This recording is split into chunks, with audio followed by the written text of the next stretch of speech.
Hi, my name's David Woollcombe. I'm the founder and president of an organization called Peace Child International, whose mission is empowering young people. And in French, that translates responsabilisation des jeunes.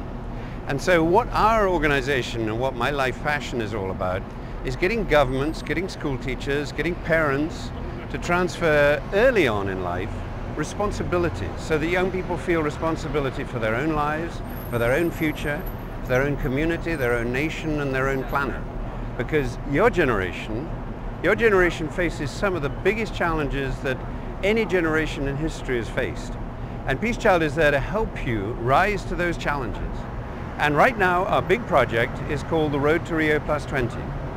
And it's all about this big UN summit that's happening next year in Rio de Janeiro, Brazil, on the 20th anniversary of the first Rio summit, which happened in 1992. Now that first summit was a real turning point. We just had a book called Our Common Future by Gro Harlem Brundtland and a UN commission, and it invented the phrase sustainable development. And it was a good phrase because suddenly we realized we couldn't carry on tearing up the environment, tearing down the forests and everything to create our civilization. We had to sustain the environment while at the same time eradicating poverty. And sustainable development was the language we've used for the last 20 years to try and explain that very, very hard task, because actually all development, it has to have natural resources. You have to dig up natural resources to make the things that grow a society. But now for Rio+20 we have new language, and that new language is called the building of the green economy.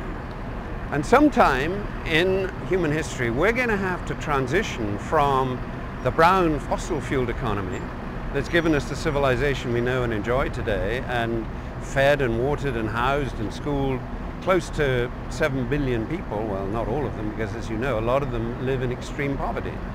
But we have to transition from that brown economy to a clean, green, renewable economy. And you have to do it as youth, because it is your future that you're creating. And if you don't do it, most of the people who are in leadership positions today won't care very much, because they'll be dead by the time it gets really uncomfortable. But by mid-century, you will find that fossil fuels have either run out or become so expensive, you won't actually be able to keep the civilization that we know and love today and enjoy, because you won't have the fuel to do it.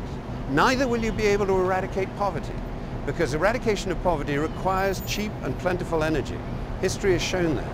And you're not going to get cheap and plentiful energy from fossil fuels. It has to be from renewable resources. So that's why next year seems to me as good an opportunity as any to announce that transition. Bye-bye brown economy. The brown economy era is over. Hello, the green economy. The green economy era is upon us. And it's tremendously exciting. It'll be so brilliant to have these renewable energy sources all over our countrysides, all over our seas, tidal power, wind power, creating a clean, green society with green jobs, with green growth. Everybody knows we're headed in that direction. Most people know we're headed in that direction.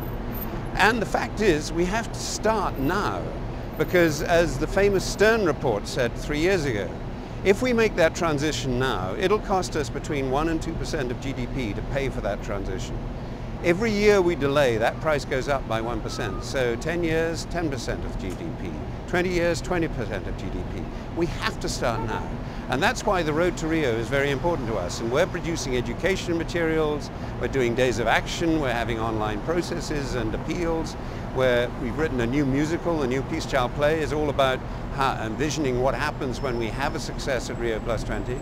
And we have a computer game, we have an online survey which allows you to look back at what your governments promised back in 1992 and assess how far they kept those promises. And that's really important, because you need to know they promised a great deal back in 1992. They've done about this much of it. They need to do all of it now. And that's why 2012 is really, really, really important to me. And as I say, we're an organization that believes in young people. I place insane amounts of responsibility on the young people who work with Peace Child, and they almost always deliver. And that's why I trust young people to make a huge success out of Rio+20. And I beg you to join us at www.roadtorio+2020.org. Come and join us. Thank you very much. You ask what's the core message of my life, and of course it's corny, but the fact is, far and away the most important thing in life is to love and be loved, and to have parents that you love and parents who love you and care for you unconditionally, and then a partner who cares and loves you unconditionally, and children who love and care for you and who you love and care for unconditionally. And that's the basis of community. And I think every stranger is a friend you haven't met yet. You have to approach others in the world with goodwill. Because as I learned from my friends in India, where we had our first Road to Rio+20 PrepCon, peace is at the foundation of all development. And unless we have peace, you're not going to grow, you're not going to have clean water, you're not going to have jobs worthy of the name. You have to have peace, and peace is rooted in that love that is my core passion.